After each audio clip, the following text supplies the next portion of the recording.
going on, Jeromes? Beautiful day for some Q&A, baby. Thank you, everyone who submitted questions. Fired up. Stephen Lacre, nailed it. 2024, 1998, which is more fun till Daddy takes a T-bird away? I remember the excitement of 1998 and breakout star of Randy Mouse, but also how absolutely dominant this offense was. This team somehow seems more capable with the timely defense and the balanced offense. So 98 was just a buzzsaw out of nowhere, right? The Vikings taking Randy Moss 3 deep, and all year, like they were the talk of the league, and I remember that. Now that season seared in my memory banks because of me being. That was like the first year I really paid attention to football, being 11, 12 years old, and I just remembered that it was so much fun, and they were so dominant, and they're everyone's odds-on favorite. Like honestly, they were getting the press that the Lions were getting this year, right? And this season's Vikings. Like, they're definitely under the radar. Like, they're probably the least talked about 13-2 team in NFL history. I love the Flores defense. They lead the NFL in takeaways. They can get timely pressure at times. And offensively, slinging Sammy Darnold should be the talk of the league. But I kind of like that the Vikings are in the background and getting next to zero respect per usual. Because, the season seems like a free roll, doesn't it?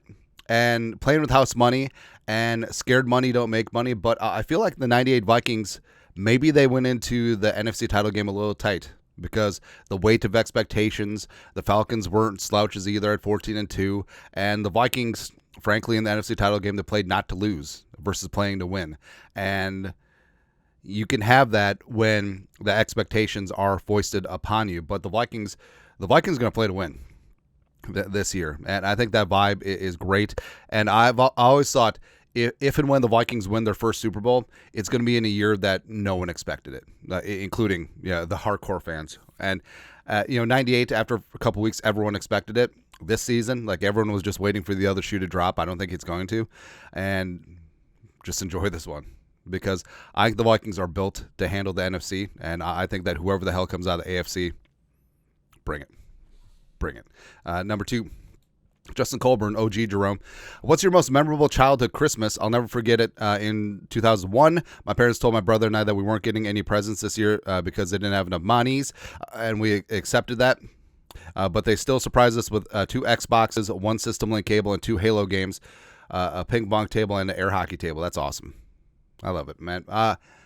Most memorable, probably when the Super Nintendo came out. I remember being like 5 years old and getting that because that was the thing, right? And you had Super Mario Brothers. I remember I got Home Alone, right?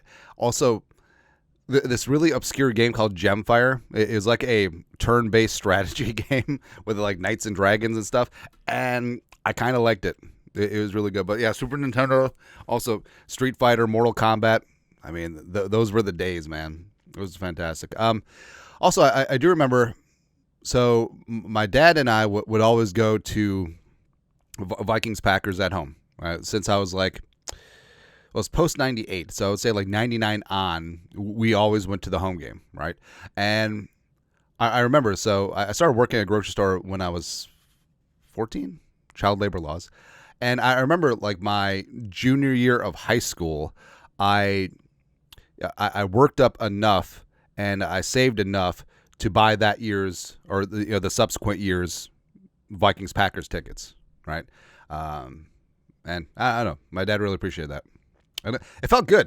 It made me feel good. Like you work your ass off for something, you save up for something, and then you pay for something, and it makes someone's day. It's great. I like that, man. As I get for Klimt. Yeah, it's the most wonderful time of the year because I really like getting presents. Like self-admitted, I'm difficult to buy Christmas presents for because if I want something, like I'll comparison shop. I'll do the stupid research and be like, blah, blah, blah, blah, blah. That's why when Mark got me this. It was fantastic because I would never have just bought. But I don't know, like I love giving presents. You know what I mean? Just love seeing it. The look in the eyes. Or got the perfect gift. Or just cash. People love cash. Next. Hadrian asks, longtime OG Jerome. Skull Andy. I want to know your thoughts on how would another theoretical expansion work post 2002 Texans. The only thing I can think of is adding AFC, NFC Central, 4 teams each and a 5th team in all divisions. But either way, creating 8 new teams from scratch seems impossible. But if they were to add one team, for instance, Salt Lake City Elders, then there would be one division of 5 teams. Division matchups would be a nightmare to schedule, blah, blah, blah. I know the NFL is trying to grow its international profile, so another expansion may not be too far-fetched in Mexico, UK, Canada, in the coming decade. I think 32 is the perfect number. 16, 4-team divisions.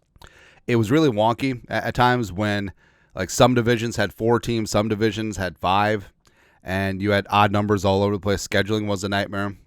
So I also think about the talent pool. Like there's maybe 12 good quarterbacks in the league, and you're going to add a few more teams, thin out that pool even more. Nah. I think what could happen is you look at the UFL. I think eventually the NFL will buy the UFL and make it a true minor league system. So, how awesome would it be is you can have the rights to players and then have them play spring football, but you retain, their contract in the fall. That'd be great. How great would it be for Levi Drake Rodriguez, Dwight Nudie McLaughlin, some of the other young guys on the rooster being able to get reps in the spring league? I think you could see that expand internationally. I don't see an NFL team going over to London. I think that's just a logistical nightmare. I don't see it.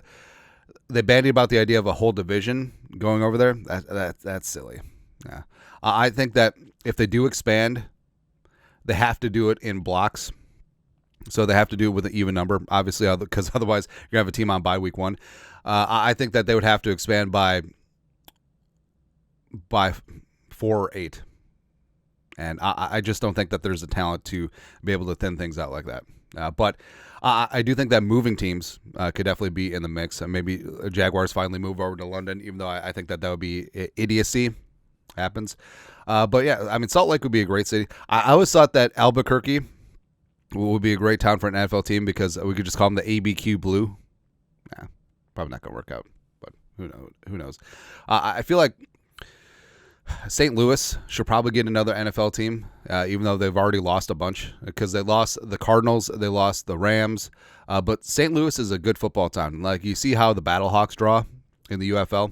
So I don't know, or maybe there'll just be like a second division of professional football, and then we have promotion and relegation. Probably not.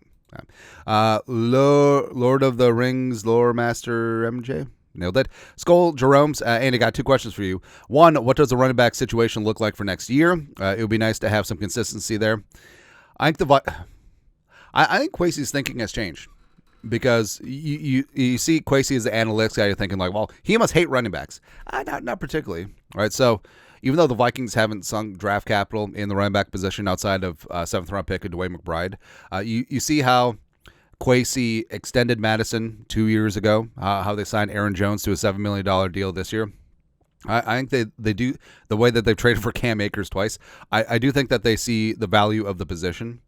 And it wouldn't shock me if the Vikings, even though they're bereft of draft picks, spend a decently high pick on a running back.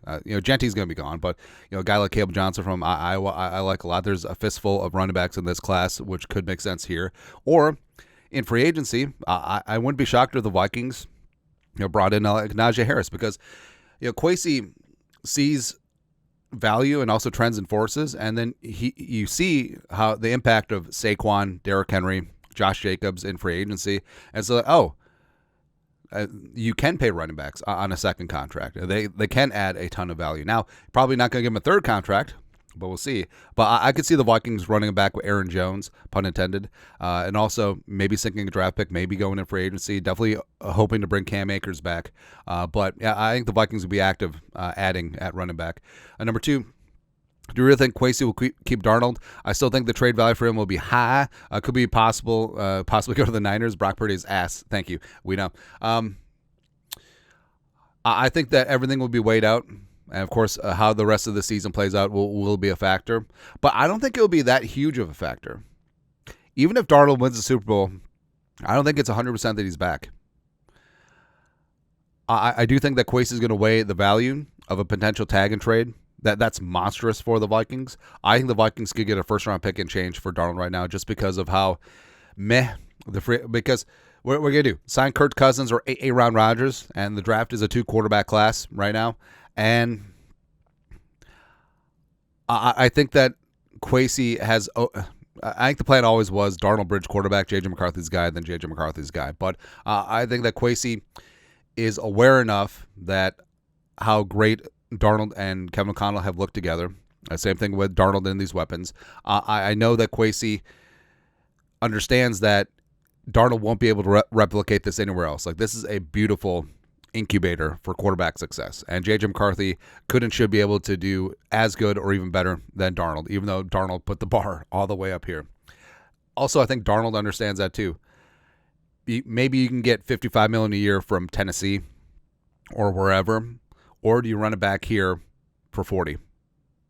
Because you have the best chance to succeed.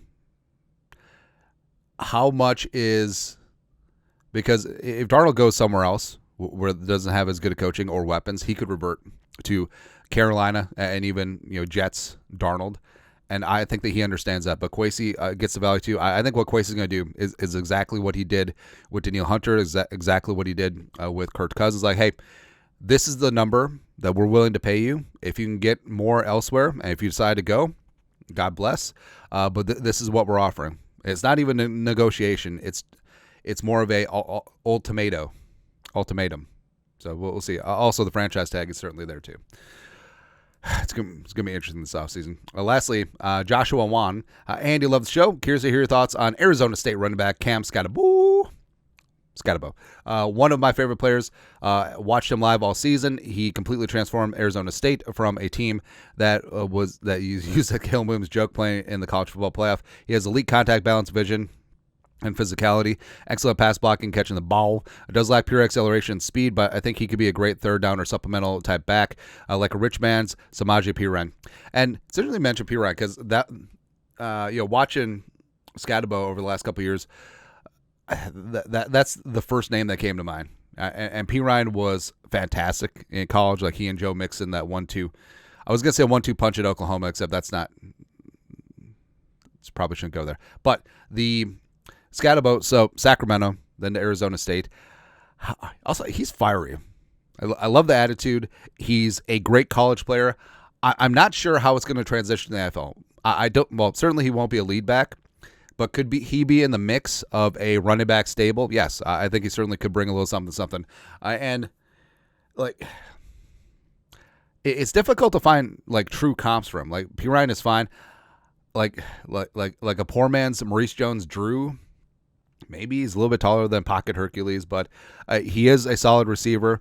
He is pretty decent in pass protection as well. Hadn't been dinged for a sack in 4 years of college football, so I think that there will be a spot for him. The kid's all heart, all hustle. Absolutely love that. I think that he'd be a great culture fit here for the Vikings. I think that he'll probably be a day 3 pick somewhere in there. Maybe 5th round. We'll see. But he's a lot of fun, and he really did raise up that Arizona State program to where it once belonged. That's really good. But I don't know. We'll see. Like, his production is really damn solid. It had a phenomenal season this year. But we'll see if that translates to the NFL. Again, I think that he won't be a star, but I think that he'll be a fan favorite. I think that he'll be a high-level contributor. I think that he'll bust his ass on special teams, which you got to do as a backup running back as well. So I think he certainly has a place in this league. Wouldn't mind seeing him in purple as the Vikings RB3 and hot. And go from there. But your thoughts are thoughts. Q&A. You guys are the best. You know what to do. Skull production value.